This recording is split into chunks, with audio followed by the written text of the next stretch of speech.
Hey, Coach, how's it going? Everything good. How you doing, Ira? I'm good. Hey, you guys, you have a lot of the returning guys, but then you also brought in these transfers, and I know you also have a young player in as well. What's the competition been like between those guys? Because a lot of those guys you brought in have obviously played a lot of football at their former schools. So what's that been like so far? I'll tell you what, all four, including Kevin Knowles, the true freshman, have been a great addition to the room. Jarquez, he's currently right now out and not physically going. But Jamie Robinson, he brought a great competitive edge to the group that has been really, really good. He's playing for us the nickel position. His experience in the conference and the school that he's coming from has really added value to the secondary. The thing with Jamie is continuing to progress to pursue the ball and play with a controlled, competitive edge. That's my message to him right now. But I'm so glad that we have him, and I look forward to him continuing to get better each and every day. Bam Moore has been a great addition to the corner position as well. Every day he's, putting emphasis on getting better fundamentally in everything that he does. When he came in, he had a tendency to play high. I see him, being intentional with correcting that. He's gotten a lot better in the press technique at the line. He got to continue to work on just winning his leverage and understanding split recognition, and that comes with time. But again, athletically, experience-wise, he's been a great addition. Kevin Knowles, this kid is mature beyond his years. He's a kid that makes the future here at Florida State a lot brighter with his mindset, with his mentality, with the mindset and approach that he have each and every day. If I didn't know he was a freshman, I wouldn't know that he was or think that he was just by watching the way he go about business. He's still learning to play up to speed. Obviously the tempo that we have here at Florida State is 10 times more than what he's used to. But again, he's acclimated well and continues to show up every day to get better. Hey Marcus, how's it going? I'm good. How you doing, buddy? I'm good, thanks. So you mentioned Brandon Moore and what he's brought to the table and kind of learned some things technically as a cover corner. But it seems like every time we've been out at practice, he has at least one big hit. What has he brought to the table in terms of run support, physicality, things like that? It's been really good. I've been pleasantly surprised with, his physicality. He reads and reacts with the best of them. And, he got an instinct about him that you can't coach. And that's the one thing I like about him. Again, for him, the same thing, is just pursuing the ball and straining each and every play. His loaf count needs to decrease each and every day. That's my message for him.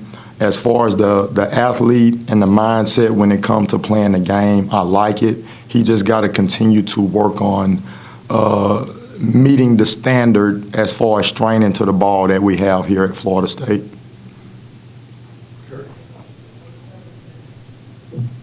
Hey, Marcus. Jarvis Brown is a guy who, especially as the year went on last year, we saw play more and more and really start, I think, the last couple of games of the year. How has he built on that early this offseason from what you've seen? He's picked up right where he left off at the end of last season and even gotten better. The main thing with Jarvis is the intangible side of things that I wanted to see him get better at. Be who we need to be as a group in terms of the mindset and approach day in and day out. Jarvis has progressed as a better leader, and that's what we needed for him to do. In terms of the playmaking ability, he's a natural football player. He plays with natural knee bend. He's fundamentally sound with everything that he does because he makes that a priority with the way that he plays. With him, the biggest growth has been his leadership, and he got to continue to just work on that each and every day and be consistent with what the group need to look like. And I'm excited about where he's at right now. I feel like we're probably going to end up going through the entire depth chart, but Jarian Jones is another guy that when we've been out there, it seems like he's made some nice plays. How far has he come, and was he not as healthy last season, and how far has he come over the last year? Yeah, he was banged up quite a bit throughout the season last year, but he did fight through it. Jarian is a kid that is everything you want athletically in the corner. The thing I continue to emphasize with him is just being consistent with his technique each and every play. One play he'll be great technique-wise, and the next play he'll come back and, just be sloppy with his footwork. And, the more that he can continue to be consistent each and every play, the more productive he's going to be. When he's fundamentally sound on a play and it comes his way, he makes the play. But when he gets sloppy with his footwork and, doesn't pay attention to details in terms of split recognition, leverage, and everything that goes with it, is when he doesn't make the play. So consistency is the key for Jarian. But again, he adds a lot of value to the group, and I'm continuing to see him progress each and every day. But consistency, again, is what I want to see out of him mainly. Hey, Marcus, I want to ask you about, since we're going through the depth chart, as I pointed out, I want to ask you about Travis J. And I know last season he was not 100%. And what's it like to have him fully healthy now, and where have you seen him grow because he's able to play at 100%? Absolutely. Again, Travis is a stud in terms of what you want in the free safety in this defense. I'm going to continue to challenge him to be the quarterback of the secondary. You be the one to communicate, get guys lined up. Volume reflect confidence, and I want him to continue to work on just his mental quickness in terms of formation recognition, the adjustment that may come from it based on the huddle call, and just being confident with telling everybody what we're going to play that down. So that's the main thing with Travis. Once he get his cleats in the grass and is set and ready to play, he can play with the best of them. Obviously the future is bright with him, but again, just in terms of taking ownership with being that quarterback on defense is what I want to see from him. So I continue to just challenge him with that daily. I see him getting better, but he's not quite there yet. Hopefully he is by April 10th for the spring game. Coach, what are you hoping, or what do you think will be maybe a difference in the way you guys are able to cover this season? Is it teaching different techniques? Is it teaching differently, or improved confidence from your players? Well, the main thing is consistency. They got a good understanding in terms of what the expectation is. Fatigue at times can force you to lose attention to detail if you don't make it a priority. And overall, as a group, just the consistency, every down. If we play 100 snaps, it need to happen 100 snaps to the point to where, the attention to detail is where it need to be. That's the main thing with this group, is just consistency from top to bottom, and improving our attention to detail even when we get tired, because that's our world that we live in. We got to be able to process and rely on our technique and fundamentals when we do get fatigued, because we don't substitute a lot, play in and play out like the receiver groups do. So we got to continue to just put a priority on consistency from a fundamental standpoint, even when we get fatigued. Awesome. Hey there, Coach. Hope you're doing well. I just wanted to ask you again about Kevin Knowles and how impressed you've been with him and his maturity. What do you think he needs to do to, improve on, maybe to get on the field this fall? Well, if we lined up and played tomorrow, which, thank God we don't have to, but, he's going to be right there in the mix. He's a kid that, came in. Obviously, having him here in the spring is going to give him a huge advantage going into the fall. He'll have a good understanding of the expectation as far as the tempo and how fast the game is played at this level by going through the spring. But Kevin is exactly what you want. He's the epitome of the nickel position in his defense. He's picking up the scheme of things really well from a mental aspect. The main thing with him is just getting acclimated to the speed. And once he does, he's going to be a big-time player. And again, the future is bright having Kevin here.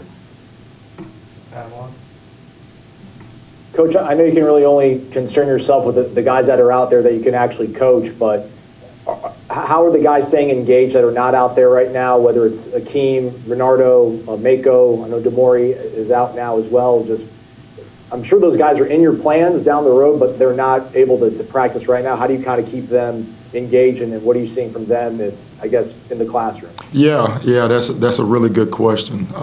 You know, that group has done a really good job. The thing that, as a group that we've grown is that you see guys coaching, you know, helping the guys that are new to what we're doing. You see them out there coaching. Renardo Green, I call him Coach Green right now because each and every time I look around, he's coaching and in somebody's ear just kind of telling them what they should have done or what they did good.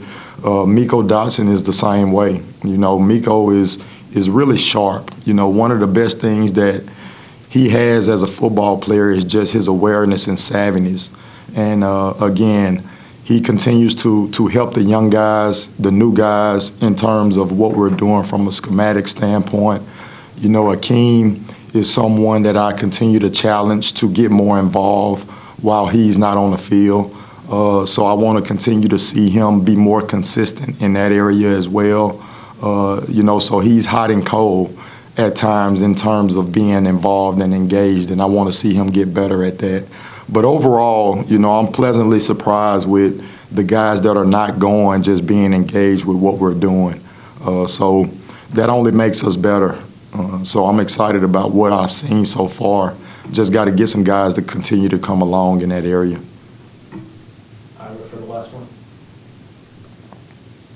Coach, when we talked to Coach Dugans the other day, he mentioned that he was a little concerned at the start of spring with some of his young guys, some of his freshmen, going up against some of your older dudes in one-on-one drills and things like that. But he felt like they responded pretty well. Are they giving your group what you need to see? How's that competition been with that receiver group? Absolutely. I'll tell you what, man, Malik McClain, Josh Burrell, among others, those guys have a competitive edge that has challenged us as a group, you know. So it's just not a walk in the park for the guys that's been here and the older guys in the secondary.